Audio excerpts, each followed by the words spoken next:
بسم اللہ الرحمن الرحیم۔ لفظ اللہ اور الہ معرب باللام میں فرق۔ لفظ اللہ اور الہ معرب باللام کے متعلق چند مذاہب ہے۔ نمبر 1، علامہ میر سعید شریف رحمہ اللہ تعالیٰ کا مذہب یہ ہے کہ لفظ اللہ اور الہ دونوں اللہ تعالیٰ کے ذات پر دلالت کرتے ہیں، البتہ دونوں میں اتنا فرق ہے کہ الہ کا اطلاق کبھی غیر خدا پر بھی ہوتا ہے اور لفظ اللہ کا اطلاق ذات خدا کے علاوہ اور کسی پر نہیں ہوتا ہے، لہٰذا دونوں کے درمیان عام خاص مطلق کی نسبت ہوگی۔ الہ عام مطلق ہے اور لفظ اللہ خاص مطلق ہے۔ نمبر 2، علامہ سعد الدین تبتزانی رحمہ اللہ تعالی کا مسلک یہ ہے کہ لفظ اللہ ذات خدا کا عالم مخصوص ہے اور لفظ الہ کلی ہے، ہر معبود کو الہ کہا جاتا ہے۔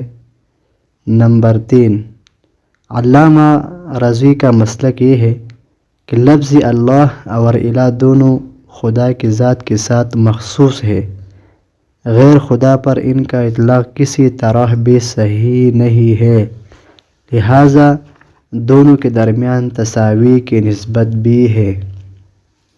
فائدہ: لفظ اللہ کی تعلیل میں ائمہ نحات کا بڑا اختلاف ہے۔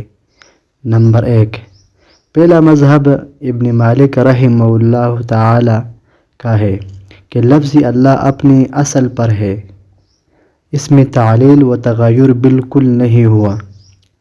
دوسرا مذہب خلیل نحوی کا ہے کہ لفظ اللہ کی اصل الہ ہے، پھر خلاف قیاس حمزہ کو حذف کر کے اس کے عوض میں الف لام لایا گیا اور لام کو لام میں مدغم کر دیا تو اللہ ہو گیا، جیسے الناس کہ اصل میں اناس تھا، حمزہ کو حذف کر کے اس کے عوض میں الف لام لایا گیا تو الناس ہو گیا۔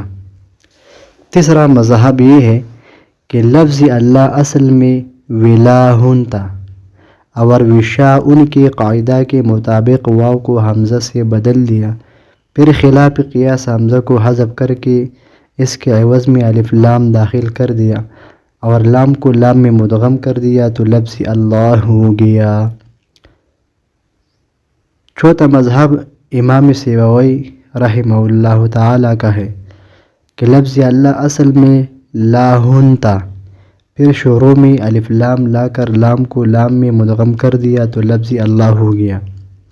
پانچویں مذہب صوفیہ کا مذہب ہے کہ لفظ اللہ اصل میں ہو تھا، جو کہ ضمیر غائب کا مخفف ہے اور غائب سے خالق کائنات وحدہ لا شریک لہ کی طرف اشارہ ہے، پھر اس پر لام تملیک بڑھا دیا تو لہو ہو گیا، پھر تعظیم کے لیے شروع میں الف لام بڑھا دیا اور لام کو لام میں مدغم کر دیا تو لفظ اللہ ہو گیا۔ چھٹا مذہب امام کسائی اور فرا کا ہے کہ لفظ اللہ اصل میں الہ معرب باللام تھا، درمیان سے حمزہ کو حذف کر کے لام کو لام میں مدغم کر دیا تو لفظ اللہ ہو گیا۔ یہاں لفظ اللہ پر ایک اشکال یہ ہوتا ہے کہ معرب باللام پر بغیر فصل کے حرف ندا کا داخل ہونا جائز نہیں، تاکہ دو اعلیٰ تعریف جمع نہ ہو جائے، حالانکہ لفظ اللہ پر بغیر فصل کے حرف ندا داخل کر کے یا اللہ کہا جاتا ہے، جو کہ قاعدہ مسلمہ کے خلاف ہے۔ اس کا مشہور جواب یہ ہے کہ یہاں پر الف لام حمزہ محذوفہ کے عوض میں ہونے کی بنا پر حرف اصلی کی جگہ پر ہے اور الف لام اصلی میں قاعدہ یہ ہے کہ اس پر بغیر فصل کے حرف ندا داخل ہو سکتا ہے۔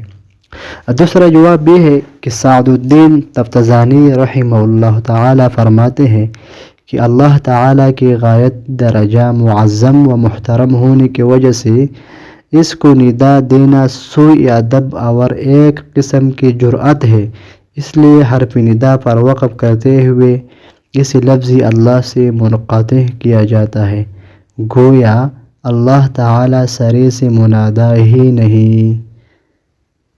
چینل کو سبسکرائب کرے اور لائک کرے اور کومنٹ کرے۔ اچھا، جزاکم اللہ خیر۔ اس چینل کا نام ہے اسلامی گلشن۔